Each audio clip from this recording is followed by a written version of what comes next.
Probably the last thing you want to hear from your significant other is, hit the road. That usually means the honeymoon is over. But when Hal's wife Jackie told him to hit the road, that's exactly when the honeymoon began. They sold everything, and we mean everything. Their home, their cars, their collectibles, and all those creature comforts. They bought an RV and left it all behind. Don't you think it would be cool to just sell everything and boldly go where none of your friends have ever gone before? Leave all your worries behind? Well, not so fast. You need to hear this podcast first. When you hit the road, you get a brand new set of challenges, and you need to know how to survive them. Kim's going to be with us to talk to Jackie and Hal in just a moment. And from Commando.com, this is Commando on Demand, where we talk to the industry movers and shakers to keep you up to date on everything digital. You can listen to new episodes every Wednesday and Friday. On this episode, Jackie and Hal share what it's like to get rid of everything and travel around. They've made some really big mistakes over the last couple of years, and they'll share them with you. Plus, of course, everything you need to know about to survive the open road is in this Hal and Jackie podcast. They've shared the ins and outs, the dangers, where to get the best deals, where to meet people, and how to survive the open highway during the down times. We've been following their progress, and their latest updates are always the best. By the end of this Commando on Demand podcast, you'll have everything you need to plan your first excursion from the inside out. We're covering all the bases today, folks. Hal and Jackie even found an app that works perfectly for getting from town to town with the least amount of hassle. We'll hear their amazing story in just a moment, but first, we'd like to recognize our partners who help make these Commando on Demand podcasts possible.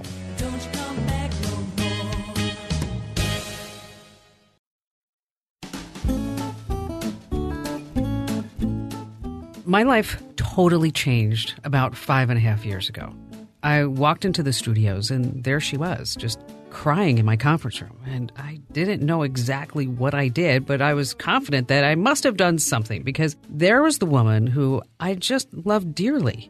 And she's been my personal assistant. She's my friend. And to see her crying in the conference room, I knew for sure I probably did something to hurt her feelings. So I reluctantly opened the door and I sat down and I looked at Jackie and I said, okay, whatever I did, I'm sorry. I know I can be brash. I know that I can be insensitive. I know that I'm trying to run this company in too many directions. And if I did something to hurt your feelings, just know that I'm sorry and I'll try my best to never do it again.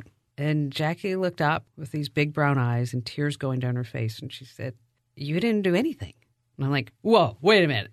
What do you mean I didn't do anything? I mean, why are you crying then? And she looked at me and she said, I'm retiring. And then I started to cry. I mean, oh my gosh, what would I do without this woman in my life? I mean, how could my life exist? I know it was all about Jackie, but for that moment, it was all about me. Me. What about me, Jackie? And Jackie explained that after a lot of soul searching with her husband, Hal, who I like to call Handsome Hal because he's such a good-looking guy. They make such a great couple. That they decided to sell everything. And I mean sell everything in their home. And they were going to be empty nesters and they were going to live on the road and they were going to live in this RV. And I thought for sure it would last only like a couple of months because how could Jackie and Hal live without me? Okay, again, it was all about me. So here we are 5 years later. Gosh, time flies. And joining me on this podcast, this Commando on Demand podcast, is we have Handsome Hal and wonderful Jackie because it's now, is that right, 5 years? We headed out in the fall of 2015. And so since you've been on the road for 5 years, we're going to talk about what you've learned and things that you would be doing differently. But at any moment, did you ever sit back and say to yourself, gosh, I wish I went to work every day again, every single day? I mean, at any point, did you actually say, Jackie, I miss going to work for Kim Commando every day? The problem is you don't have time to sit around and think about it because, quite frankly, we have been so busy, we haven't had time to think about it. Busy doing what? Traveling, enjoying life, being with family, just spending time. And it's way fun. Okay, so tell us about the bus. How big is the bus? Give us things that we would, let us try to visualize what the bus looks like. Well, the bus is 45 feet long. It's 8.5 feet wide. It looks like your Greyhound bus, if you will, your big passenger bus. The difference is, however, the walls slide out on both sides of the bus, which increases the space on the inside. So 45 feet in length. It's got a big diesel engine in it. Too many tires. It's got 8 tires on it. I like that. Too many tires. Well, they have to be replaced at some point. Okay. But let me back up. Okay, so you have 45 feet. You have the slide outs, which, quite frankly, 5 years ago, I didn't know what a slide out was, but now I know what it is. How many square feet total? My guess is around 610. Okay, so it's 610. Okay, so and you went from not 6,010 feet. It's like a little tiny house on 8 wheels. Yes. Okay, and inside the bus you have what? We have a living room, we have a kitchen, full-size bathroom, and a full-size bedroom with a king-size bed, walk-in closet in the back of the bus, a cabinet in the rear that holds the washer and dryer, full-size refrigerator. Wow. I mean, it's just like home. Wow. But you get to take your bus, your home, wherever you want it to go. Wherever we want it to go. The thing that's interesting, Kim, is that the thing that I had to get through, because this was Jackie's idea, right? You knew that. Yeah. This is Jackie's idea. After I complained about not seeing the kids, she said, let's sell everything and buy a bus. Now, Jackie, how did you come up with that idea? I mean, did you wait? I mean, I know you're a godly woman. Were you just praying? And God said, Jackie, there will be a bus. Well, I have a soft heart, so especially when Hal is, I saw him out in the back working in our yard nonstop. He worked all day, then he came home and he worked some more. And with conversations that he missed his family and, and it's not like we could just take off and go to different states to see family. It just didn't work that way with both of us working. So I finally said, well, the only way I could see to resolve this problem is if we bought an RV and we just took off. Now, had you ever rented an RV before this? No. Never. I mean, did you see an RV before this?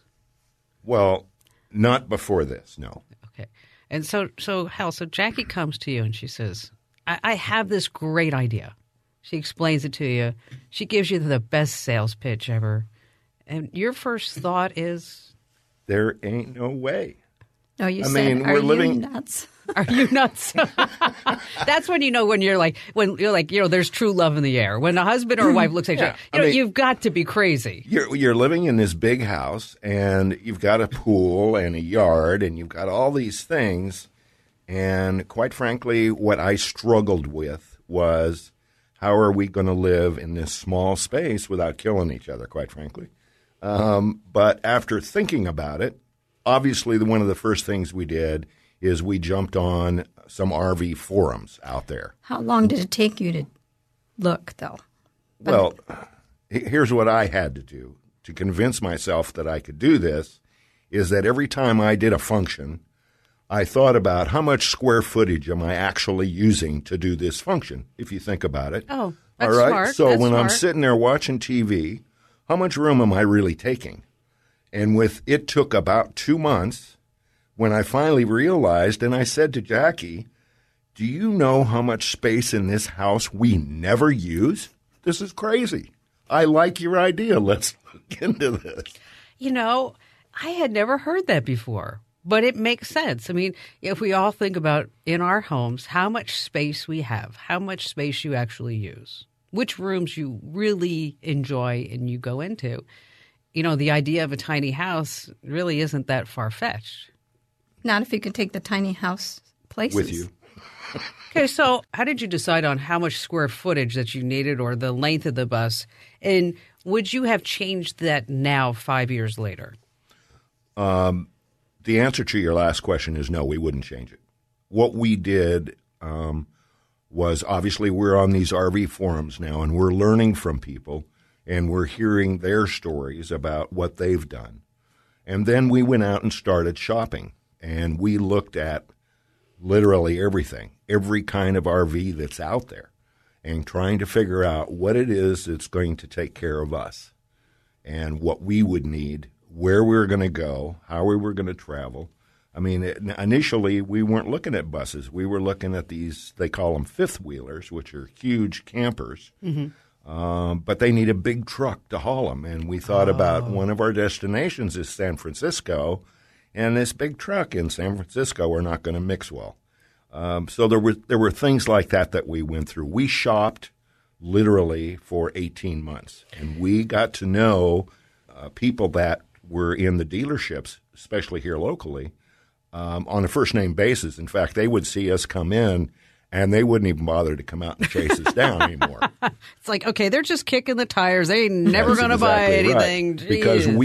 Because we would go in the RV. They're going to ask a gazillion questions. Yeah, no, and we would literally go in the RV, and we would sit down, and we would just sit for a bit. Just see how it felt. How does this feel? You know, what does this look like? And what are we going to need? All right, by now you're probably wondering how much it costs to live like Jackie and Hal. Well, first, you need to be a great negotiator, and you have to have a budget. You have to know how to get the best deals on RVs, parts, food, just about everything. So get ready to make a road budget, and we're going to run through the numbers after we acknowledge our sponsors who help make this Commando On Demand podcast possible. Can you believe it's been 30 years since the World Wide Web was invented? And I bet some of you are still using that old, outdated software. Come on, get with the program. Set yourself up for success with new software for your business at Capterra.com. As America's digital pro, I get asked all the time, what's the best software for my business? And I do refer people to Capterra.com. And here's the reason why. Capterra is the leading free online resource to help you find the best software solution for your business and discover what you need to make an informed decision. You can search more than 700 specific categories of software, everything from project management to email marketing to even yoga studio management software. So join millions of people who use Capterra each month to find the right tools for their business. Visit Capterra.com/Kim today to find the right tools to make 2019 the year for your business. Once again, that address, Capterra.com/Kim, Capterra.com/Kim.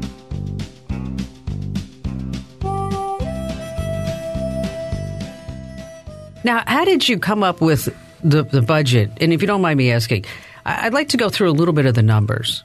I mean, how much is the bus? And I know that you are both fantastic negotiators. I know that. Well, yeah, negotiations on this bus took us almost 6 months. Wow. By the time we got the deal done. And I can tell you a quick story about that, but at another time. To answer your question, it's all over the map. I mean, you have to think about what your budget is going to be, and then you shop accordingly. I mean, a brand new bus. Our bus is a 2003. Oh, it doesn't look that old. Okay. Mm-mm. Now, that bus, when it was brand new, sold for $650,000. Jeez, really? I had no idea that they were that expensive. Oh, well, that bus today is over $1 million. Wow. I mean, they're very, very expensive. Now, obviously, if you're going to do what we're doing, unless you have a bankroll here to play with, it doesn't make a lot of sense. But what you have to do is go out and shop. Mm-hmm. And so we found an older bus that fit our needs. In fact, the quality in some of the older buses are a lot better than they are in the newer ones. Are they heavier, though, the older buses? Oh, yes, they are. Okay. They're very, very heavy. But there's some good things and bad things. So shopping is the key, and finding what fits your needs. And that has to do with floor plan and all the trinkets. You know, my son just bought a new little shorter bus than ours. But he's into high tech, and so he wanted everything high tech. He wanted to be able to, turn the heater on in his bus when it's in storage in Wisconsin, and he's in Amsterdam. That kind of technology. Right. He's all that's important. into that. You never know. I've been to Amsterdam, and I've sat there. And I said, I wonder how the heat is going on the bus back in Wisconsin, because that's an important consideration. But for us, that was not an issue. So we shopped to fill our needs and to take care of what we needed. And we were able to negotiate our package on the bus, and we bought the trailer to haul our car. And by the time we geared up, we were south of $150,000. Okay, so the price of a decent condo. or something like Right. that. And, of course, our goal was we're going to sell everything we own, sell the house, and take whatever profits that we have for Sure. that, pay for this, let's get debt-free, and here we go.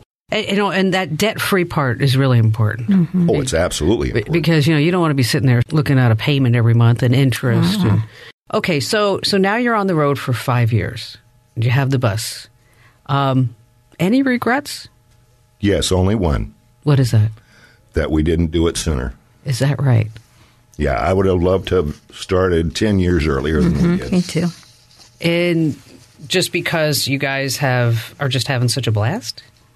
Yeah, I mean, that covers it pretty much because we are having a good time, right? We are, yeah. It's a very adventurous way to live. Well, that makes me sad because you were with me 10 years. Yes, I'm just chopped liver over here. All right. So looking back, and that's what I want us to do. So if somebody's trying to plan this in their life, right? Somebody's thinking about doing it. Because you both have gained so much knowledge over the years. This is practical know-how. It's one thing about reading it in a forum. It's another thing going out and actually doing it. And so, starting at the top of the list of things that you wish that you had known then that you know now, what do you think is number one on the list? Storage. Because you don't have a lot of it. No, you don't. And when you're moving out of a house into an RV that's 45 feet long, you have to take into consideration the things that you use every single day. That's what I did. I more or less started pushing things aside that I used every single day, and those are the things that I knew had to fit on that bus. And then things that I'd use maybe once a week, set that aside, that's going on the bus. Maybe something I use once a month, I would consider. Even putting on the bus? Yes. Wow. To try and narrow it way down, because you have to be pretty clever in storage if you're going to be living in it full time. So, like the idea of having a 20-piece ironclad, pot and pan set. It's not going to work. So, how many pots and pans do you have? 3? No, I have a lot more than that. Oh, well, that's because you like to cook. Well, we have a basement in the bus, and the basement it's got lots of storage on there. It's big slide-out trays that come out, and each tray has plastic bins, and they're categorized. So I have lots of baking things, such as glass cake pans, wedding cake pans, on and on and on.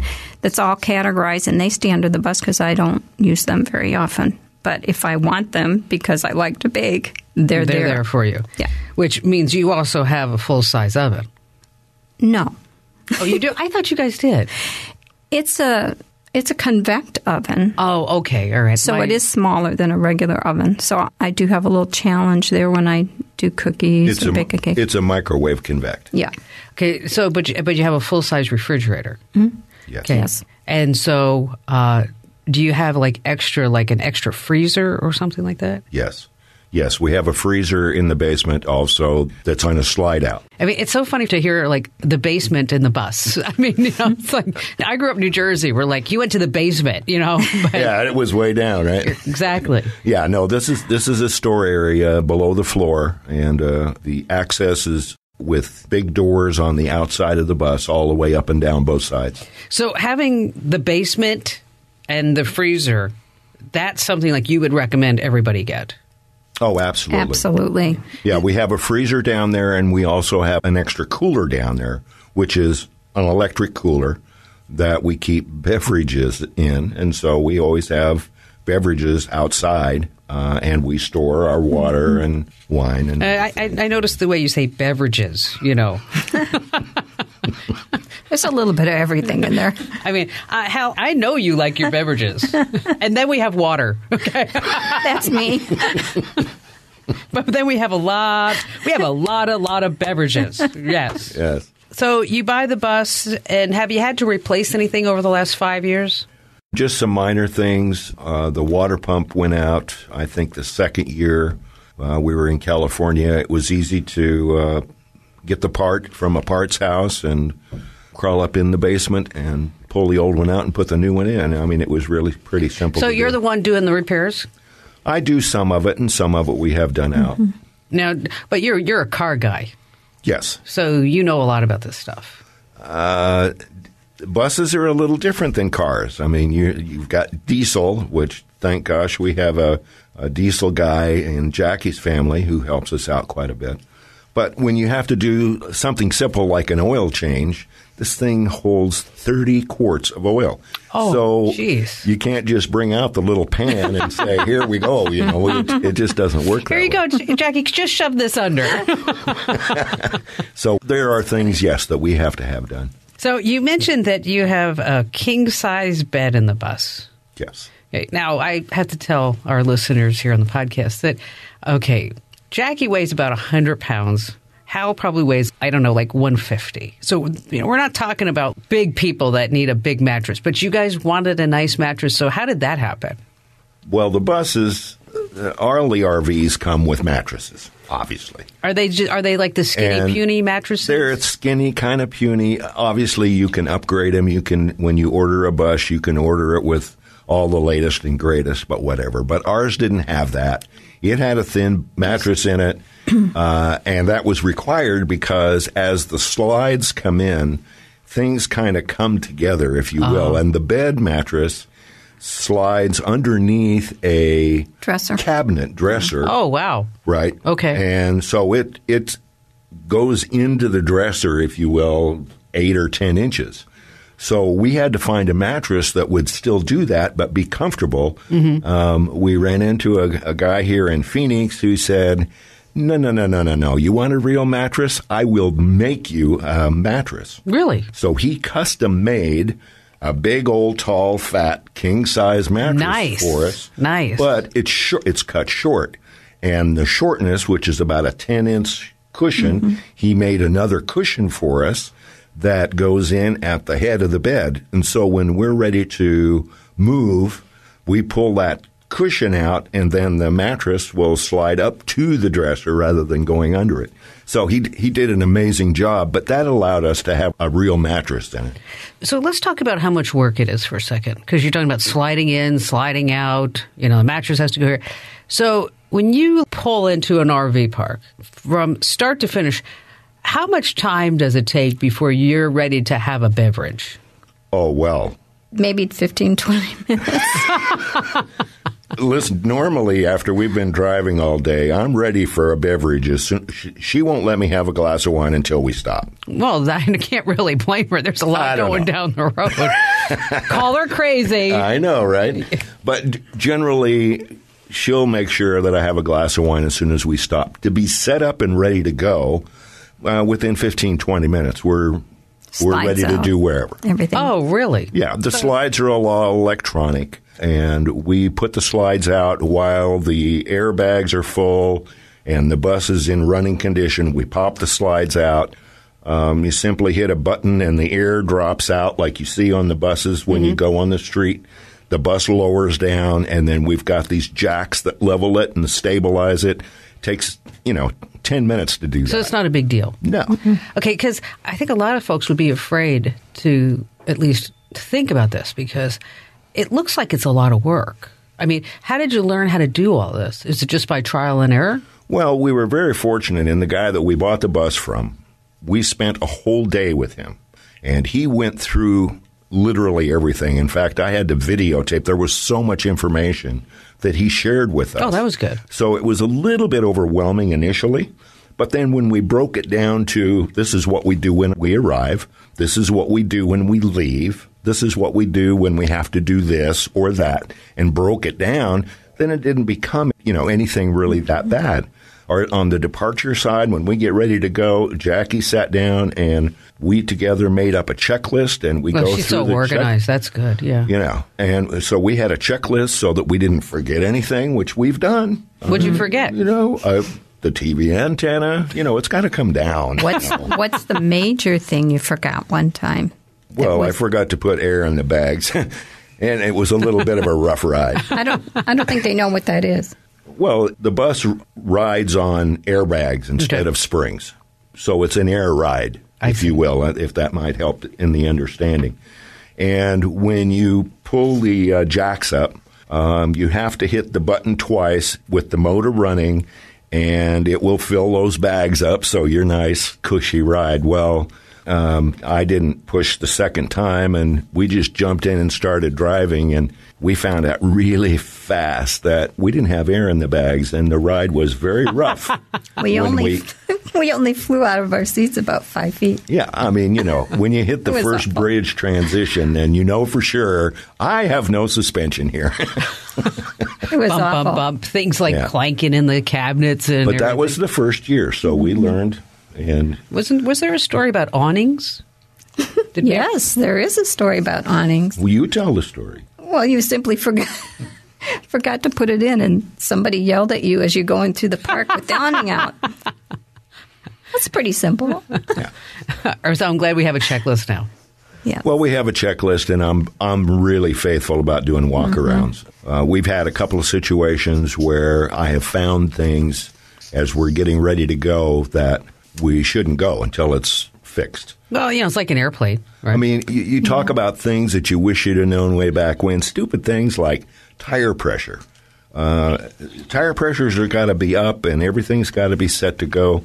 We have a trailer that we haul our car in, and the note on the tires on that trailer says you have to have 80 pounds of air in these tires. Well, we got to a park one evening and found out that we had thrown a tread off of one of those tires. And that happened to us actually 3 times in 1 year. And when we got back here to Phoenix, the guy where we stay here in Phoenix, he's a dealer in old cars. And so he travels all over the country with a trailer hauling cars. Mm-hmm. And he said, no, you don't need to put all that air in those tires. Put the amount of air that you need for the weight that you have. And I happen to have a calculator because that's what we do on the bus as well. And so those are simple little things that you learn about as you go through time. You go out and do this, and sometimes you skin your knee before you learn it, but you do pick up things along the way. Okay, so you have the 45-foot bus. How many feet is the trailer? It's 25 feet. Whoa, that's a big trailer. Yes, we're 70 feet going down the road. Now, do you have a camera on the back of the trailer? No.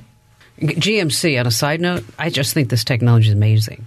GMC in their 2020 truck is that if you have a trailer, when you're hauling a trailer, on your screen, you can see what's behind the trailer.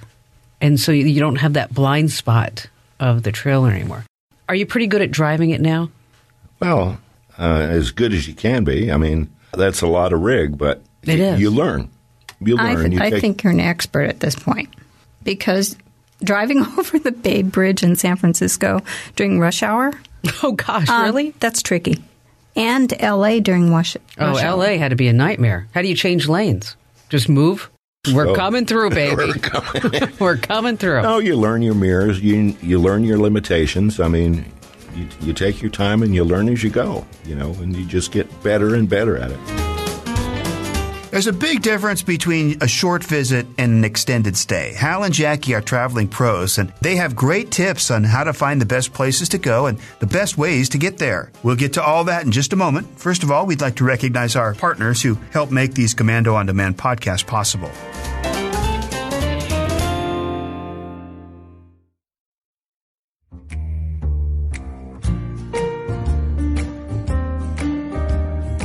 So how do you find the best park to go to? That's you, my girl. I use apps. Like the major one that I like to use a lot is KOAs because the KOA campgrounds are consistent usually on how nice they are and the amenities that they have. But we have the Good Sam that we use too because they have, when you go on the Good Sam website, it helps you plan a trip. It tells you how much fuel you're going to use, how much it's going to cost you to make that trip. That's all good stuff. It really is, and it also gives you all the campsites that they recognize on your planned route. When you're looking at a park, what are some amenities that are really important to you? I mean, I wouldn't know a good park from a bad park. I'd be like, oh, that sign looks nice. But what am I really looking for on the inside? Well, we look at a lot of different things. It depends on what we're doing. If we're just doing an overnight, we just want a nice, safe, clean, off the highway enough so you can sleep park, right? Mm-hmm. If we're going to stay a couple of days or a little bit of time, then there might be a few other things there are so many resorts out there these days. Oh, really? You use the word resort as if they're truly resorts? They are truly RV resorts, and they are absolutely amazing. They're absolutely beautiful. But it comes with a price tag.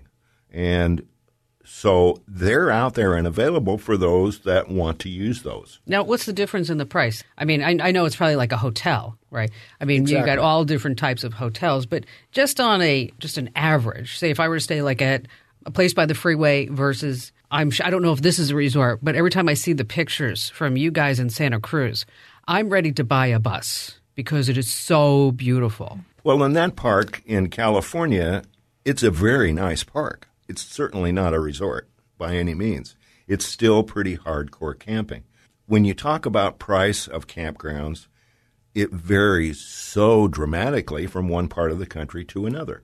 For example, in California, it's not unusual for you to spend $1,200 or $1,500 a month or $150 to $200 a night. Wow. For just an average RV park. Just a place to Really? It's that much? Wow.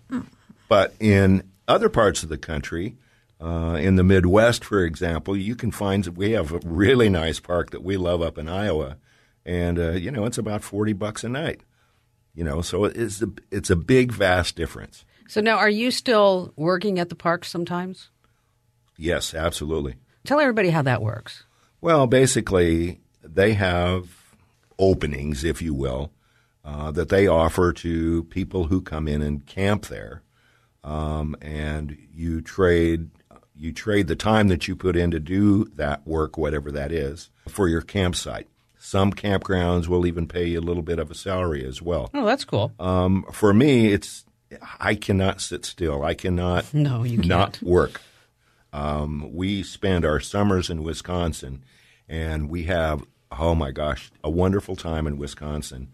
But I don't work there, and there are times during the week where, I'm fixing to pull my hair out here because I'm just stomping my foot. I need something to do. And you don't have that much hair left. Thank you. I appreciate that. A bazing. So, what was the best job you had? Oh, the best job I had. I like them all. Okay, I got to tell you that I like them all. But the best one I had was our first year in Colorado, which was the first part of our first tour. I went to work there, and I did landscaping stuff. I sat on a big old lawnmower and mowed lawns and blew out leaves and just light landscaping work. But it was also required that we carry a radio, and as guests would check in, you had to go up to the front of the park and escort these units into their parking spot and help them get that set up. Not every park does that. But at that park you did. To me, that was the bomb because we got to meet so many people, and it was just so great meeting all these people and helping them get set up in the park. And they may only be in there a day or two, but you got to know everybody, and that to me was fun. So, and speaking of people, what kind of people do you run into? Or is it folks like you that are retired primarily, or tell us a little bit about the folks in the parks that you meet? I would say most of them are retired. However, we have run recently, especially in California, have run into people that are there because they're working a contract job somewhere. And it's a short term, maybe a couple months. But mostly it's retired, I'd say. Mostly it's retired, but it's all over the map. It's like anything else. It's all in Colorado, the park we stay in up there, half of that park are what they call full-timers. They're living in RVs, but they're there month to month.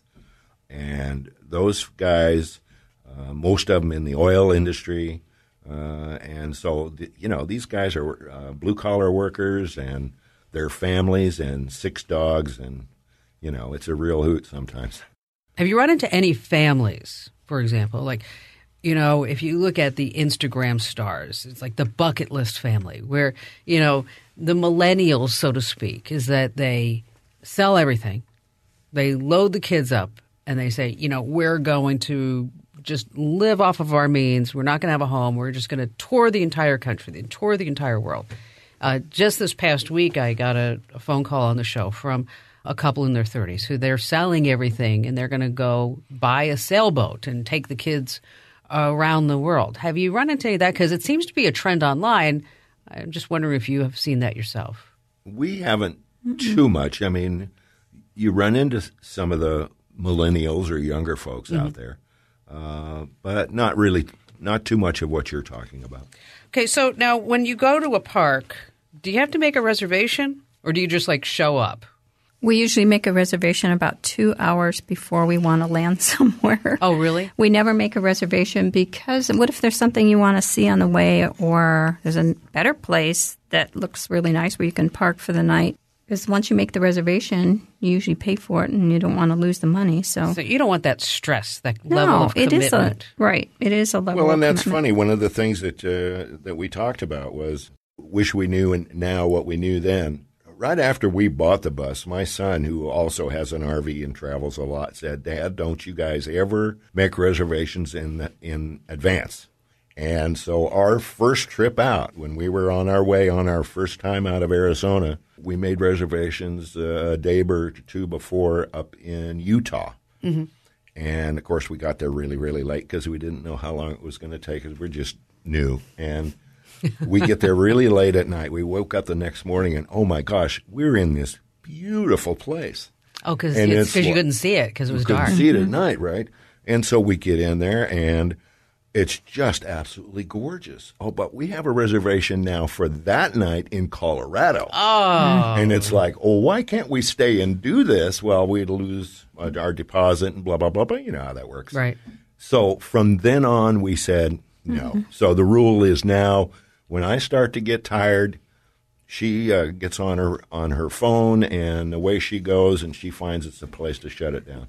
So how many hours before you get tired when you're driving the bus? We try to do 4.5, 5 hours a day. Well, that's a pretty good Now, clip. sometimes we'll go a little bit longer, but there's other times we won't go that long. But that's kind of our rule of thumb, is that 4.5, 5 hours. That way you can get to a place, you can get set up, you can have a nice dinner, you can relax a little bit and get a good night's sleep, and then you're ready to go the next day and you don't wear yourself out traveling. We love to travel. That's our favorite thing to do, I think. Oh, yeah, definitely. So I understand that you have a smoker grill. You really are taking this camping thing to a whole new level. I mean, because I think a lot of people that don't realize is that if we're going to go RVing, I mean, we still can have the conveniences of home. So tell us a little bit about that. Well, we obviously, when we started out, we had a charcoal grill. You have to understand our bus is all electric, okay? Mm-hmm. Most RVs have LP gas on board or propane on board. We don't have propane on board because we felt safety issues. So when we started out, we had a charcoal cooker, and, we did burgers, and whenever we stopped to camp or whatever, our son turned us on to a smoker grill, and it uses little wood chips, and it's electric. Okay. And so that fit our requirement a little bit better than the charcoal and or gas, since we don't have gas. Plus the legs fold up. Plus I can fold it up and put it on one of the slides, and down the road we go. And we have expanded that now this year. Jackie, if you want to talk a little bit about your new kitchen that you've got outdoors. Well, the side of our bus has a huge awning that's 24 feet by 10 feet, and we enjoy being outside a lot. Excuse me. Is that the awning that was left open? No. Oh, okay. All right. I was gonna Good thing. That's a big awning going down the road. And so we enjoy being outside a lot, and we decided, well, if we're out here so much, instead of me running in and out of the bus so many times for food and snacks and on and on and on, let's just set up a kitchen outside. Well, we talked about it, but we never really did anything about it. And then we went camping with one of our kids, and they had an outdoor kitchen. And I was watching how organized that was and how wonderful it was, because they didn't have to go running in for much of anything. Hal noticed the same thing, so we decided we were going to put a kitchen. So we have a camping kitchen outside, which it holds lanterns at night if you need light to cook by. We have our can I say name brand? Traeger smoker grill there next to it, and we have a cooktop out there as well. Wow. So we can, for example, last night we had steak on the grill. Oh. So I was able to cook on the cooktop to sear the steaks and just slid the whole thing in the Traeger grill right next to it. And, we sat there and enjoyed the evening. And how nice. It was all organized and everything outside. You talk about eating. Well, there's also pooping. What happens? I mean, this is something that people don't like to really talk about. But how does that where does it all go? Well, and you're right. That's something that you do have to think about. All of the units out there have storage tanks. Okay. You have a separate storage tank for the bathroom, for the toilet. I don't know how you word that. Black tank. Black tank. We call it a black tank. And then you have the water that comes from the shower and your kitchen sink that sinks in your bathroom. We call that gray water. Okay. And then, of course, you have your fresh water. Okay. And so each of those tanks are separate, and they all have gauges on them generally. And so you can tell how much you have, whether full or empty. And like when we're setting down somewhere, we're hooked up to a sewer with a okay. That's not line, bad. All right. Right? And we can dump those whenever we need to. And one of the mistakes that we made early on was that I thought, I got a sewer line. I'm just going to open the tanks and just let it do its thing like you would in a house. But it doesn't work too well because you'll get smell coming up out of the sewer. Ooh. And so you learn real quick that you have to close the tanks and do like you do when you're camping. I mean, and that's what you do. Otherwise, Jackie looked at you and went, Hal, knock it off. Come on, Hal. Go to your room. And we've had our situations where, especially the gray tank. The black tank is not so bad. Do you reuse the gray water or no? No. Okay. When we forget to dump our gray tank, and that's the one we're usually famous for, it'll back up into the shower first. Oh. That tells us your tank is full. But even that gray water can get a little stinky at times. So there are occasions when I walk in the house and Jackie says, Hal, got a little stinky going on here. So how much water does the fresh water hold? I mean, how many gallons does the fresh water take? Our fresh water holds 80 gallons. Our gray tank holds 60 gallons. And our black tank holds 40 gallons. And so obviously you need to keep track of the limits? Yes. Are there sensors that send alerts to your phone? No, we're not quite that advanced. My son's bus does that, yes. He's the latest and greatest, but ours does not. It has sensors in it, and there are gauges in the back of the bus that you can go check and make sure that and people need to check those. I mean, you need to make sure that before you go out that your tanks are empty, your fresh water is full. I mean, there's nothing worse than getting out there and you don't have fresh water to flush the toilet, for crying out loud, if nothing else. So, yeah. All right. I know you're both eternal optimists. Ponies, unicorns, and flowers, right? What has been like the worst experience ever? I mean, like where you guys were really kind of stressed out and you were thinking, or maybe it never happened. I mean, was there a point where you're just like really stressed out and you're trying to figure out, you had to take that deep breath. You had to regroup and say, okay, we're going to fix this and we're going to keep going. No? I can't say of one. Gosh, I was hoping there was something because, it sounds so good. There's got to be a downside somewhere. I'd say for myself, the only time that I can think of that I was like white knuckle grip over something was when we were in rush hour traffic in L.A. and learning not to be in those areas at the wrong time of day or going across the Bay Bridge during rush hour. Or we've had some chilling in construction areas where the roads narrow up and I just blindly follow the truck in front of me at whatever speed he's doing and pray a lot. Vaseline along the sides. Yeah, we're going to make it. We're going to make it. But, I really can't think of anything.